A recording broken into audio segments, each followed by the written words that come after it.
ಇರಾನ್ನಲ್ಲಿ Khamenei ವಿರುದ್ಧ ಪ್ರತಿಭಟನೆ ತೀವ್ರ. 15ನೇ ದಿನಕ್ಕೆ ಕಾಲಿಟ್ಟ ಹೋರಾಟ.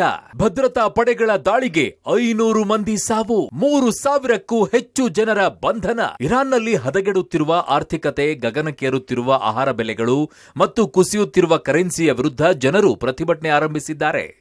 ಇರಾನ್ ಸರ್ವಾಧಿಕಾರಿ ಅಯತುಲ್ಲಾ ಅಲಿ ಖಮೇನಿ ವಿರುದ್ಧ ನಡೆಯುತ್ತಿರುವ ಪ್ರತಿಭಟನೆ 15ನೇ ದಿನಕ್ಕೆ ತಲುಪಿದ್ದು, ಜನರು ಬೀದಿಗಿಳಿದು ಹೋರಾಟ ಮಾಡುತ್ತಾ ಇದ್ದಾರೆ. ಸಣ್ಣದಾಗಿ ಶುರುವಾದ ಹೋರಾಟದ ಕಿಚ್ಚು ಈಗ ಜ್ವಾಲೆಯಾಗಿದೆ.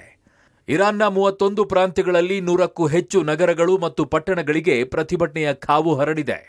ಇದು ಇತ್ತೀಚಿನ ಇತಿಹಾಸದಲ್ಲಿ ದೇಶದ ಅತ್ಯಂತ ವ್ಯಾಪಕವಾದ ಪ್ರತಿಭಟನಾ ಚಳುವಳಿಗಳಲ್ಲಿ ಒಂದಾಗಿದೆ ಎನ್ನಲಾಗಿದೆ.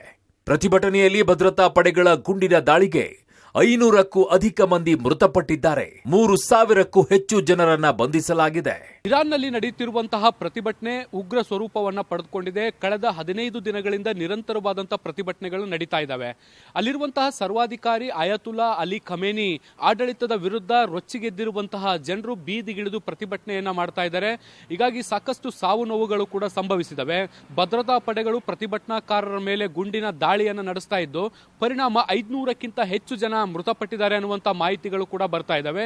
ಈವರೆಗೂ ಕೂಡ ಹೋರಾಟದಲ್ಲಿ ಪ್ರಮುಖ ಪಾತ್ರ ವಹಿಸ್ತಾ ಇದ್ದಂತಹ 3,000ಕ್ಕೂ ಅಧಿಕ ನಾಯಕರನ್ನ ಕೂಡ ಬಂಧಿಸುವಂತ ಕೆಲಸವನ್ನ ಈಗ ಇರಾನ್ ಆಡಳಿತ ಮಾಡಿದೆ. ಇರಾನ್ನಲ್ಲಿ ಹಿಂಸಾಚಾರದ ಮೂಲಕ ಆಡಳಿತ, ಮಧ್ಯಪ್ರವೇಶದ ಸುಳಿವು ನೀಡಿದ ಟ್ರಂಪ್. ಹೋರಾಟಗಾರರ ಹತ್ಯೆ ನಡೆದರೆ ಮಧ್ಯಪ್ರವೇಶ ಮಾಡುವ ಎಚ್ಚರಿಕೆಯನ್ನ ನೀಡಿದ್ದ ಅಮೆರಿಕ ಅಧ್ಯಕ್ಷ ಡೊನಾಲ್ಡ್ ಟ್ರಂಪ್ ಈಗ ಮಿಲಿಟರಿ ಕಾರ್ಯಾಚರಣೆಯ ಸುಳಿವನ್ನ ನೀಡಿದ್ದಾರೆ. ಇರಾನ್ನಲ್ಲಿನ ಅಶಾಂತಿ ಉಲ್ಲೇಖಿಸಿ ಮಾತನಾಡಿದ ಟ್ರಂಪ್, ಅಧಿಕಾರದಲ್ಲಿರುವವರು ಹಿಂಸಾಚಾರದ ಮೂಲಕ ಆಡಳಿತ ನಡೆಸುತ್ತಿದ್ದಾರೆ. ಈ ಮೂಲಕ ಅವರು ರೆಡ್ ಲೈನ್ ಕ್ರಾಸ್ ಮಾಡಿದ್ದಾರೆ ಎಂದಿದ್ದಾರೆ. ಇರಾನ್ನಲ್ಲಿ ನಡೆಯುತ್ತಿರುವ ಬೆಳವಣಿಗೆ ಬಗ್ಗೆ ಅಮೆರಿಕದ ಆಡಳಿತ ಉನ್ನತ ಮಟ್ಟದಲ್ಲಿ ಸೂಕ್ಷ್ಮವಾಗಿ ಗಮನಿಸಲಾಗ್ತಾ ಇದೆ. ಕೊಲ್ಲಬಾರದ ಕೆಲವು ಜನರು ಕೊಲ್ಲಲ್ಪಟ್ಟಂತೆ ತೋರುತ್ತಿದೆ. ನೀವು ಅವರನ್ನ ನಾಯಕರು ಅಂತ ಕರೆದ್ರೆ ಇವರು ಹಿಂಸಾತ್ಮಕರು. ಅವರು ನಾಯಕರೋ ಅಥವಾ ಹಿಂಸಾಚಾರದ ಮೂಲಕ ಆಳ್ವಿಕೆ ನಡೆಸುತ್ತಾರೋ ನನಗೆ ತಿಳಿದಿಲ್ಲ. ಆದರೆ ನಾವು ಅದನ್ನ ಬಹಳ ಗಂಭೀರವಾಗಿ ನೋಡುತ್ತಿದ್ದೇವೆ. ಮಿಲಿಟರಿ ಅದನ್ನ ನೋಡುತ್ತಿದೆ. ನಾವು ಕೆಲವು ಬಲವಾದ ಆಯ್ಕೆಗಳನ್ನ ನೋಡುತ್ತಿದ್ದೇವೆ.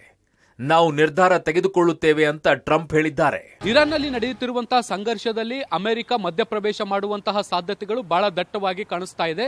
ಇದಕ್ಕೆ ಪೂರಕವಾಗಿ ಅಮೆರಿಕ ಅಧ್ಯಕ್ಷ ಡೊನಾಲ್ಡ್ ಟ್ರಂಪ್ ಮುನ್ಸೂಚನೆಯನ್ನ ಕೂಡ ಕೊಟ್ಟಿದ್ದಾರೆ. ಈ ಹಿಂದೆ ಇರಾನ್ನಲ್ಲಿ ನಡೆಯುತ್ತಿರುವಂತಹ ಪ್ರತಿಭಟನೆಯಲ್ಲಿ ಯಾವುದೇ ಪ್ರತಿಭಟನಾಕಾರರ ಹತ್ಯೆಯಾಗಬಾರದು ಅನ್ನುವಂತಹ ಎಚ್ಚರಿಕೆಯನ್ನ ಕೊಟ್ಟಿದ್ರು. ಈ ಎಚ್ಚರಿಕೆಯ ನಡುವೆಯೂ ಕೂಡ 500ಕ್ಕಿಂತ ಹೆಚ್ಚು ಮಂದಿ ಹೋರಾಟಗಾರರು ಮೃತಪಟ್ಟಿದ್ದಾರೆ. ಹೀಗಾಗಿ ಈ ಹೋರಾಟದಲ್ಲಿ ನಾವು ಮಧ್ಯಪ್ರವೇಶ ಮಾಡ್ತೀವಿ, ನಾವು ಏನು ಮಾಡಬಹುದು ಅನ್ನುವಂಥದ್ದನ್ನ ಪರಿಶೀಲನೆ ಮಾಡ್ತಾ ಇದ್ದೀವಿ. ಅಮೆರಿಕದ ಸೇನೆ ಕೂಡ ಇದನ್ನ ಮೇಲ್ವಿಚಾರಣೆ ಮಾಡ್ತಾ ಇದೆ ಅನ್ನುವಂತಹ ಸುಳಿವನ್ನ ಕೊಟ್ಟಿದ್ದಾರೆ.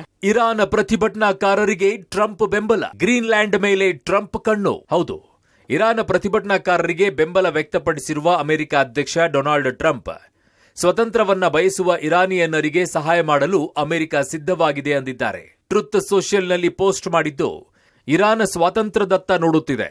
ಬಹುಶಃ ಹಿಂದೆಂದೂ ಕಾಣದ ರೀತಿಯಲ್ಲಿ ಅಮೆರಿಕ ಸಹಾಯ ಮಾಡಲು ಸಿದ್ಧವಾಗಿದೆ ಅಂತ ಹೇಳಿದ್ದಾರೆ.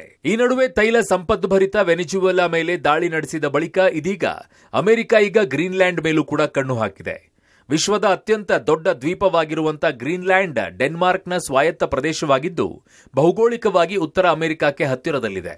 ಇದೇ ಕಾರಣದಿಂದ ಅಮೆರಿಕ ಈ ಪ್ರದೇಶವನ್ನ ತನ್ನ ನಿಯಂತ್ರಣಕ್ಕೆ ತೆಗೆದುಕೊಳ್ಳಲು ಪ್ರಯತ್ನಿಸ್ತಾ ಇದೆ. ಈ ಬಗ್ಗೆ ಮಾತನಾಡಿರುವ ಟ್ರಂಪ್, ಅಂತಾರಾಷ್ಟ್ರೀಯ ಕಾನೂನುಗಳು ನಮಗೆ ಅನ್ವಯವಾಗುವುದಿಲ್ಲ ಅಂತ ಹೇಳಿದ್ದಾರೆ.